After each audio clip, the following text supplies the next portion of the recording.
Hey guys, welcome to TutorialGuru. Today we'll be learning how to send files in Viber, and now let's dive right in.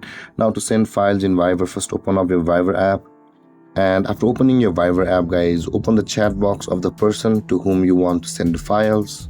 And on this interface guys, after opening the chat box of the person to whom you want to send files on Viber, at the bottom left corner of the screen guys, you can see there is the plus button available for us just beside the message bar. Tap on the plus button at the bottom left corner of the screen, and this kind of panel will appear where you can see the file option is available for us just below the camera. Tap on file and you land on this interface where you will be able to view all of your files over here. Now in order to proceed, you can see at the top of the screen it says images, audio, video and documents with large files.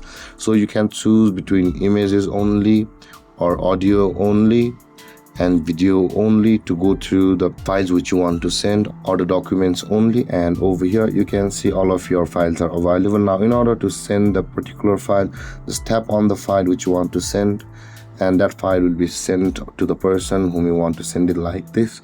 And with that being done guys, this is how you will be able to send files in Viber. And if you have any confusions or questions regarding the topic, feel free to comment in the comment section below, and don't forget to like, subscribe and hit that bell icon for more videos. Thank you for watching guys. Peace.